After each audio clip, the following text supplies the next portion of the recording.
Hello everyone, welcome to the Nature Nerds YouTube channel. It's been a little while.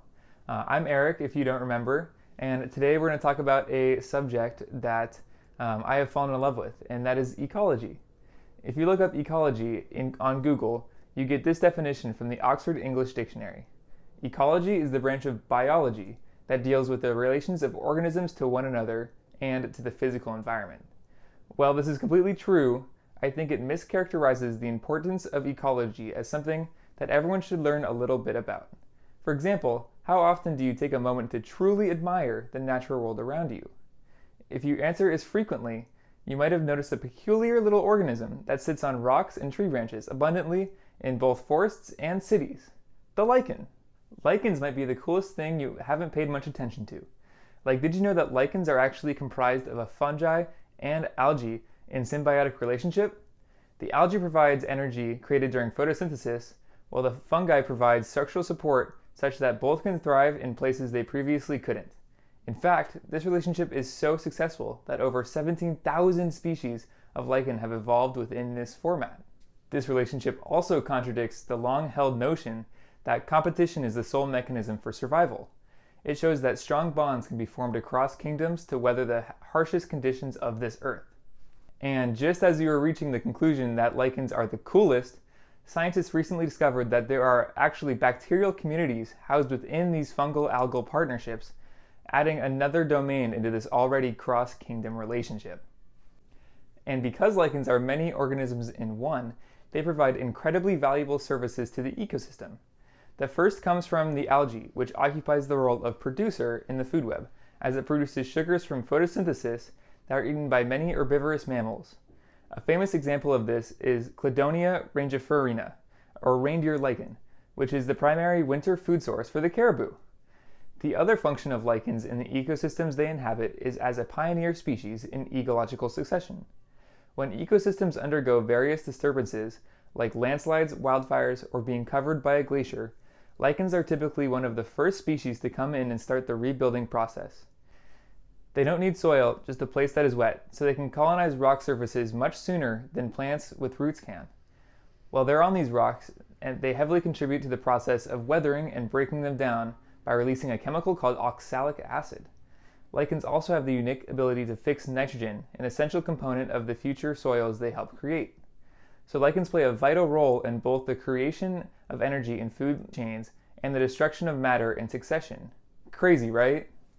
Perhaps the craziest part about all of this is how many lichens most viewers could see within a short walk of their front door. And equipped with a magnifying glass, you can see some of the most amazing, intricate lichens that demonstrate how truly magnificent nature is. There is so much beauty and complexity to be explored, yet ecology is viewed as that one boring wolves unit in high school biology. I think ecology should be perceived more as a way to understand the complex natural world that we built our civilizations in. Tim Christopherson, head of the UN's Nature for Climate branch, defined ecology as, quote, knowledge of our common home. This comes from ecology's Latin roots eco being home and ology being a branch of knowledge. I find this to be a far better characterization of ecology, as we humans are a species in the exact same way as lichens. Our lives are thickly entwined with so many species on this planet. Learning a little bit about those species should be our responsibility. I also like the definition of ecology from a 90s Stanford biologist, Paul Ehrlich, who labels ecology as the subversive science, for its power to cause us to reconsider the place of humans in the natural world. Our species has reached incredible heights of technology, which has had amazing benefits for our overall quality of life. But we often forget about the wilderness we came from, and we still lean on for our natural resources. There's a case to be made for all scientific topics to be learned outside of high school or university classrooms. But learning a little bit of ecology and taking note of the little lichens along your walks can open up a relationship in which you can regain your role as participant in the ecosystems around you. Lichens also have a very interesting relationship with our anthropogenic world. Lichens are sensitive to reduced air quality and pollution. However, some lichens are more tolerant to pollution and consequently dominate these sensitive areas, leading to reduced biodiversity and heightened susceptibility to disease. For this reason, studying lichens can provide insight into the functional levels of pollution in populated areas. But more importantly, by studying lichens, we can document and care for the sensitive species so that they are known and appreciated before they disappear. And when humans were most vulnerable, lichens stepped up. Indigenous communities would forage for a lichen called rock tripe, which would sustain them through the trying winter months. In the same way, we should step up to study lichen and legislate such that they can make it through the trying winter that we created for them. And thus, with ecology, getting to know your local species not only broadens your interaction with the world around you, but also increases their chances of survival. I like to think of it like this. Say every species you walk by on your morning commute were people at a business conference. You might feel very alone and bored at this conference until perhaps you meet a few people, learn their names, hear their stories. As you meet more people, you start to draw connections and become excited about how amazing this new community is. And with this new understanding, you might fight to protect it when an outside force threatens the livelihoods of your new community. Ecology unlocks an entirely new community to incorporate into your life, a community that humans never left, just often forget. I encourage you to retake your place in the ecological community around you. If you want to start or continue learning about ecology, here are a few activities and sources that I personally recommend. The first is going on walks, perhaps hikes, going tide pooling even. Introduce yourselves to the multitudes of species around you and try to learn their names to begin your relationship. I would recommend reading the book Braiding Sweetgrass by Robin Wall Kimmerer, maybe the best book I have ever read and a large inspiration for this video.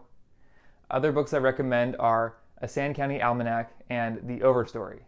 And podcasts include KUOW's The Wild and In Defense of Plants. Going on a walk and listening to these audiobooks or podcasts is especially magical. To demonstrate, here's an excerpt from Braiding Sweetgrass over a lichen-filled walk I had. Enjoy.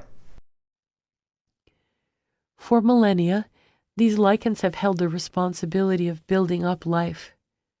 And in an eye blink of Earth's history, we have set about undermining their work to usher in a time of great environmental stress, a barrenness of our own making. I suspect that lichens will endure. We could too, if we listen to their teachings. If not, I imagine umbilicaria will cover the rocky ruins of our time long after our delusions of separateness have relegated us to the fossil record, a ruffled green skin adorning the crumbling halls of power. Rock tripe, oak leaf lichen, navel lichen. I'm told that umbilicaria is known in Asia by another name, the ear of the stone. In this almost silent place, I imagine them listening to the wind, to a hermit thrush, to thunder, to our wildly growing hunger. Ear of stone, will you hear our anguish when we understand what we have done? The harsh post-glacial world in which you began may well become our own unless we listen to the wisdom carried in the mutualistic marriage of your bodies. Redemption lives in knowing that you might also hear our hymns of joy when we too marry ourselves to the earth. Thank you so much for watching. Please like and subscribe if you enjoyed. Sorry, I couldn't resist.